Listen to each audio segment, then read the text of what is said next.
అమరావతి రాజధాని విషయంలో YCP stand మారలేదా?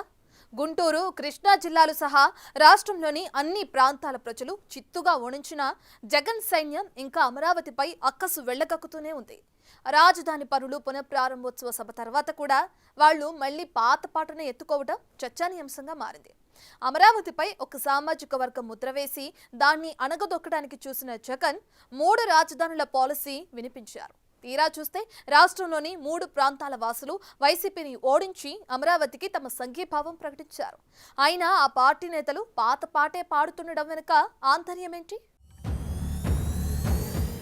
ఏపీలో అమరావతి రాజధానిని ఒక రాజకీయ అంశంగానే వైసీపీ చూస్తున్నట్లు కనిపిస్తోంది. దేశంలో గడిచిన 25 ఏళ్లలో ఉత్తరాఖండ్, జార్ఖండ్, ఛత్తీస్గఢ్ వంటి కొత్త రాష్ట్రాలు ఏర్పడ్డాయి.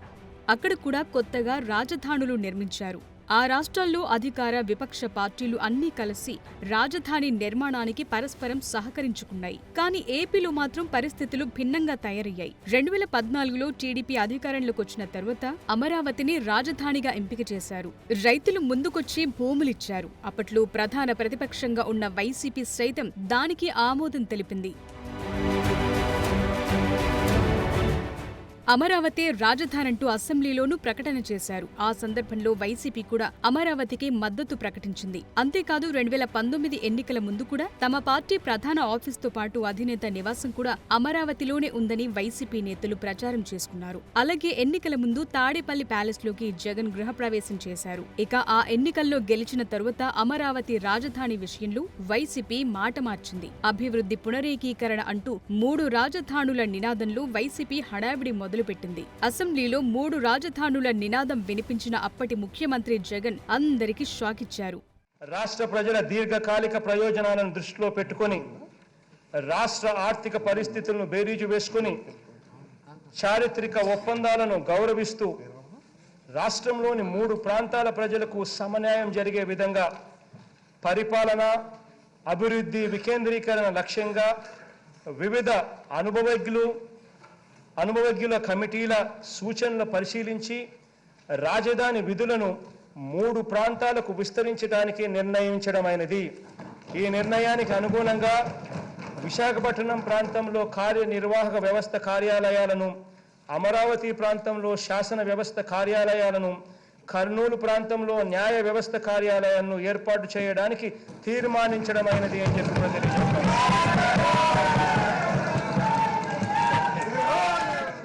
ఉత్తరాంధ్ర, కోస్తా, రాయలసీమ అభివృద్ధి ఎజెండాతో 3 రాజధానులపై అసెంబ్లీలోనూ తీర్మానం చేయించారు. అప్పట్లో శాసనమండలిలో వైసీపీకి తగినంత బలం లేక ఆ తీర్మానం వీగిపోవడంతో జగన్ మండలిని రద్దు చేయడానికి కూడా సిద్ధమయ్యారు. ఆ క్రమంలో అమరావతి రాజధానికి భూములిచ్చిన రైతులు ఆందోళన బాటపట్టారు. జగన్ ప్రభుత్వం ఉద్యమాన్ని అణగదొక్కటానికి ఉక్కుపాదం మోపిన రైతుల ఆందోళన రోజురోజుకి ఉధృతమై 3 రాజధానుల అంశం రాష్ట్ర వ్యాప్తంగా తీవ్ర చర్చనీయాంశమైంది. రైతుల ఆందోళన, న్యాయపరమైన చిక్కులతో వైసీపీ సర్కార్ 3 రాజధానుల విషయంలో ఒక్క అడుగు కూడా ముందుకు వెయ్యలేకపోయింది.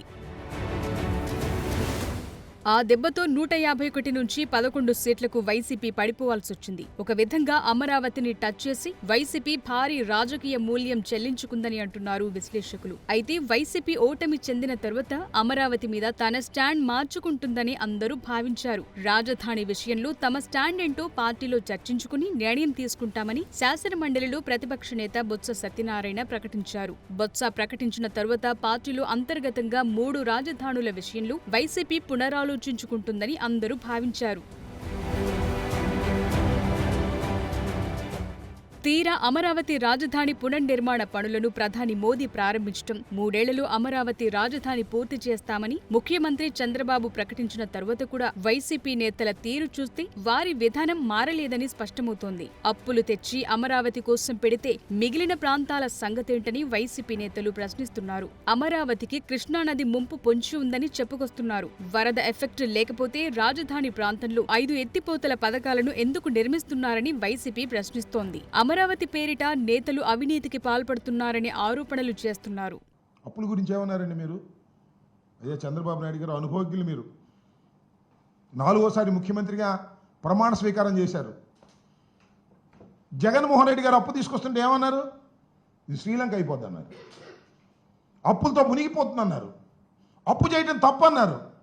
అప్పుడు అప్పు చేయడం తప్పు. ఇవాళ అమరావతి కోసం అప్పు చేయడం కరెక్టా? ఎంత అప్పు చేస్తున్నారండి మీరు? 52,000 కోట్లు. ఏడీబీ బ్యాంకు నుంచి 15,000 కోట్లు, కేఎఫ్డబ్ల్యూ నుంచి 5,000 కోట్లు, హట్కో నుంచి 21,000 కోట్లు, సిఆర్డీఏ కమిట్ అయిన అప్పులు మరొక 21 కోట్లు, మొత్తం 52,000 కోట్ల రూపాయలు మీరు తీసుకొస్తున్నారు. ఇది ఎంతవరకు సమంజసం? సరే, తీసుకొస్తున్నారు. ఈ 52,000 కోట్ల రూపాయలు మీరు ట్రాన్స్పరెంట్గా ఖర్చు పెడుతున్నారా? ప్లీజ్ చెప్పండి. ఇది సద్వినియోగపడుతుంటే మీరు తల తాకట్టు పెట్టో, లేక మోడీ గారు మీ అవసరం మోడీ గారికి, మోడీ అవసరం మీకు ఉంది కాబట్టి ఆయన అప్పిప్పించే కార్యక్రమంలో ఆయన ఉంటే మీరు తీసుకొస్తే ఏం చేస్తున్నారండి అప్పుని? ఇలా వైసీపీ చేసిన ఆరోపణల్లో కొత్తేమీ లేదన్న టాక్ వినిపిస్తోంది. 2014 నుంచి 2019 మధ్యలో వైసీపీ నాయకులు చెప్పిన మాటల్లాని తిరిగి మాట్లాడుతున్నారన్న విమర్శలు వెల్లువెత్తుతున్నాయి. అమరావతి రాజధానికి వ్యతిరేకమని చాటుకున్న వైసీపీకి జనం గట్టిగానే బుద్ధి చెప్పారు. అయినా ఆ పార్టీ సీనియర్లు, వైసీపీలో కొత్తగా చేరిన నాయకులు జగన్ని ప్రసన్నం చేసుకోవటానికి అన్నట్లు అమరావతిపై బురద జల్లే ప్రయత్నం చేస్తుండటం తీవ్ర విమర్శల పాలవుతోంది. 1,00,000 కోట్లకు పోతే అసలుకి మేము కూడా నెలవారికి కూడా మేము కట్టలేము. మా అకౌంట్లో మా అమ్మ నాయన వాళ్ళు ఆ ఉప్పు పప్పు చింతపండు ఖర్చులాగే ఆంధ్రప్రదేశ్ అప్పు కూడా అయితే కట్టాలని పెట్టుకోవాల్సిన పరిస్థితి వస్తుందేమో. కనుక మీరు ఊరికే లేనివి గ్రాఫిక్స్లో చూసుకొని ఒక దూరాలోచన మీరే చెప్పాలా? దాన్ని దృష్టిలో పెట్టుకుని ఆంధ్రప్రదేశ్ రాష్ట్ర భవిష్యత్తును మీరు అన్యాయం చేస్తూ ఉన్నారు, నాశనం చేస్తూ ఉన్నారు. ఇది మంచిది కాదు. ఇది రాయలసీమ ఉత్తరాంధ్ర ప్రాంతాలని పనంగా పెడతా ఉన్నారు, సర్వం అక్కడికి తీసుకెళ్తా ఉన్నారు. ప్రజలు గమనిస్తూ ఉన్నారు. ప్రజలలో అసంతృప్తి పెరగకుండా చూసుకోవాల్సిన బాధ్యత మీపైనే ఉంది. 1,54,000 కోట్లు తెచ్చుకున్నారే, ఏం చేశారో చెప్పండి కనీసం. ఆ 6 వాగ్దానాల 6 సూపర్ 6లో ఒక 6 కన్నా ఇచ్చారా?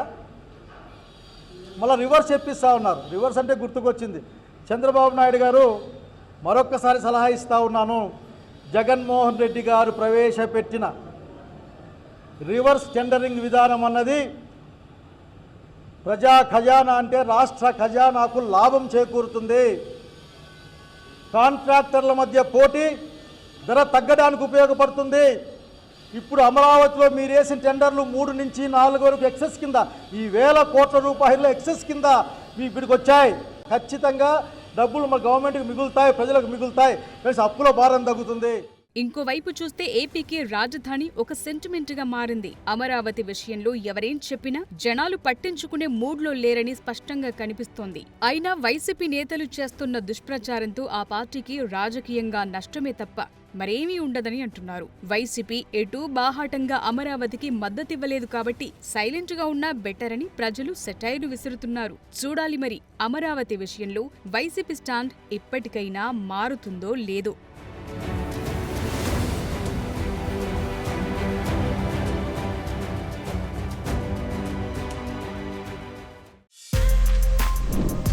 For more videos like this, subscribe Big TV channel.